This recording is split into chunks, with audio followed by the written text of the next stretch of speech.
Seguimos falando sobre Boletim Focus para analisar os dados do relatório divulgado hoje. Converso agora com Carla Argenta, economista-chefe da CM Capital.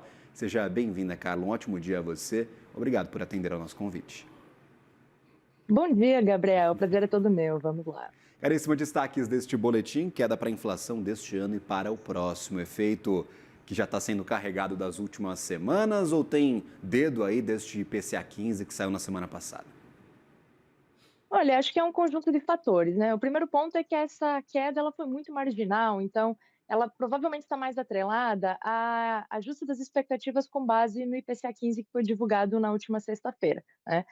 O mercado viu uma queda um pouco mais intensa dos alimentos, esses movimentos comerciais que estão sendo gerados agora entre Brasil e Estados Unidos também acabam reverberando um pouco nas estimativas ao longo do ano de 2025, e isso transborda para 2026 por conta da inércia inflacionária.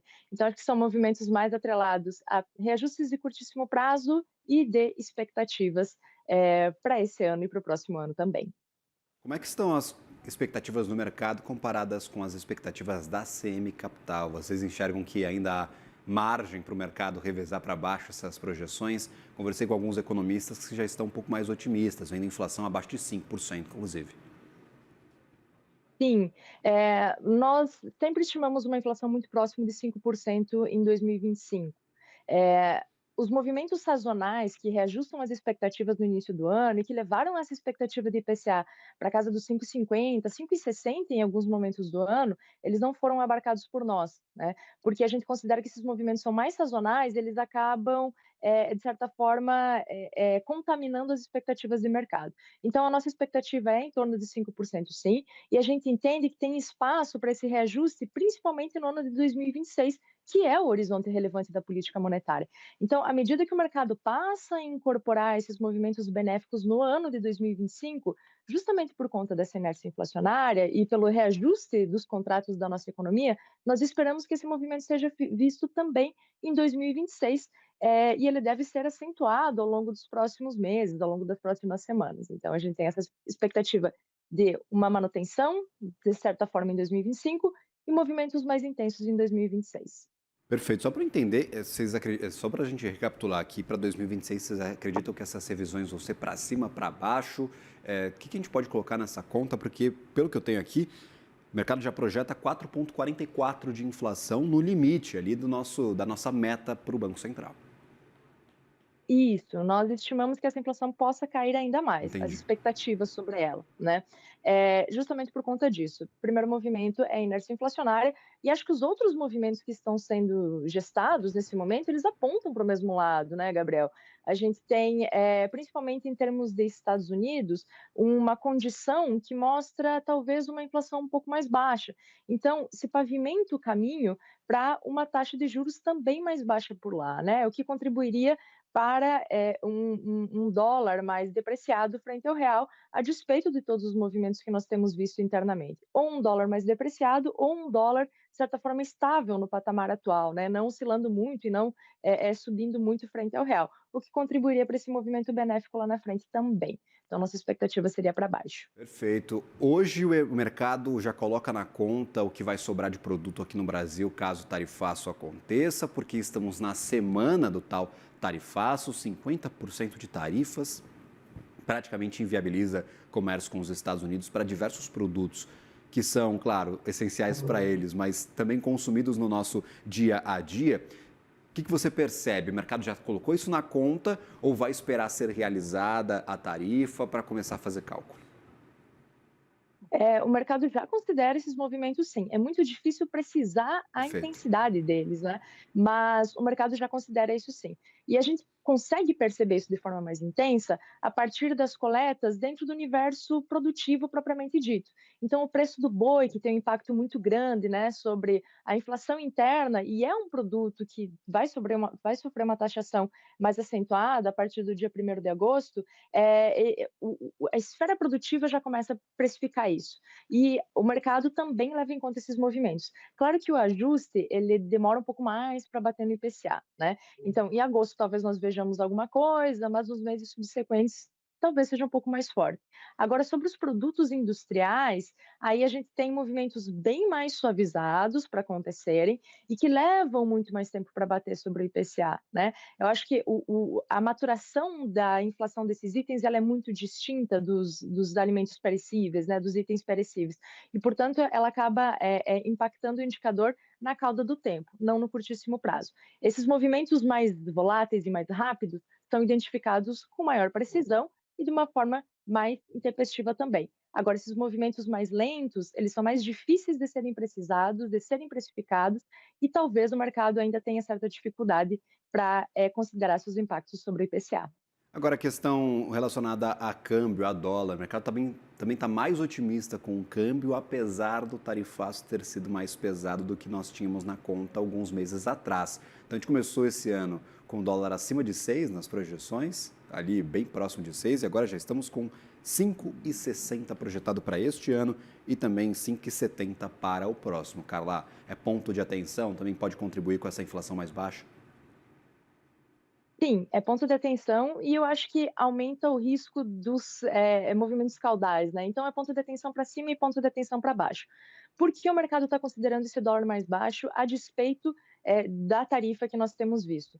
Porque existe uma escala de prioridade para a precificação do dólar, e essa escala de prioridade coloca os movimentos que acontecem dentro dos Estados Unidos como mais importantes para a precificação da moeda norte-americana do que os movimentos que acontecem dentro da nossa economia, tá? Essa relação, aliás, a dinâmica da economia norte-americana nesse momento, ela tem se mostrado mais benéfica em termos inflacionários, e mais benéfica em termos de taxa de juros também, né? Os impactos acentuados, esperados, em decorrência dessa política tarifária dos Estados Unidos, eles têm se mostrado menores do que o mercado estimava. Então, a perspectiva é de que exista por lá uma taxa de juros igualmente menor.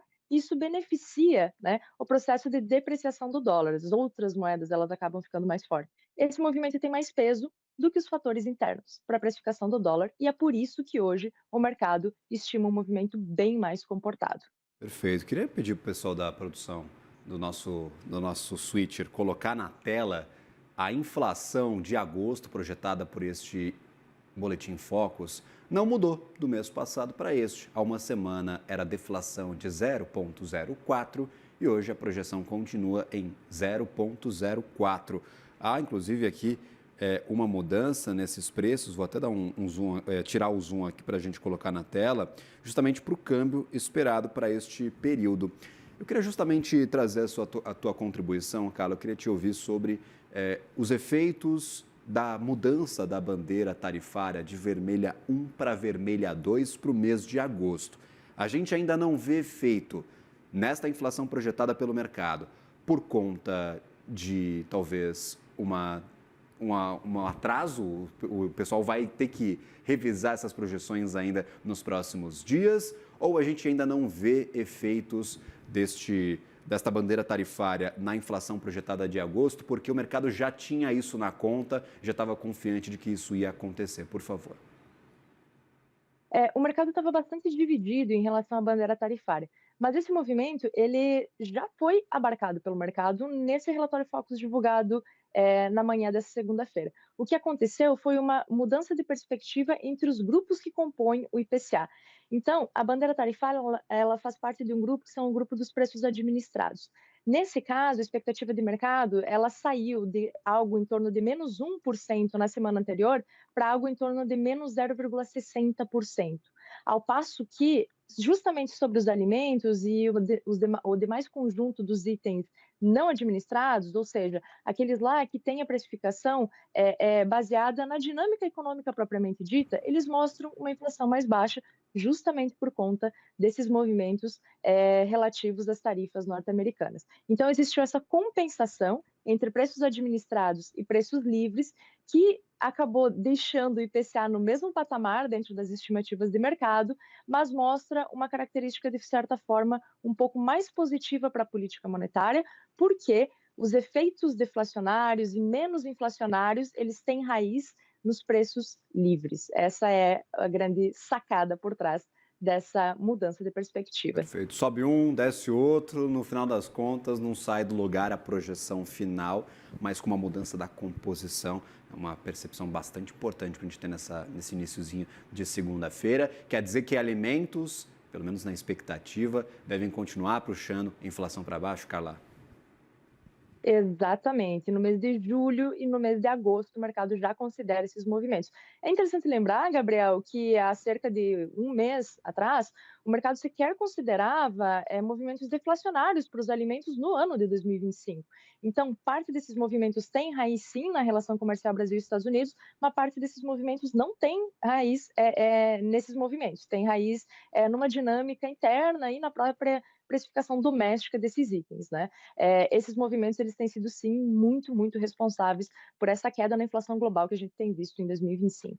Perfeito. Vamos acompanhar, claro, as próximas divulgações. Conto contigo, Carla, em novas conversas aqui com o CNN Money para nos ajudar a entender esse cenário macroeconômico, especificamente sempre olhando para a inflação. Carla Argento, economista-chefe da Semi Capital, sempre bem-vinda. Um bom dia, uma boa semana a ti.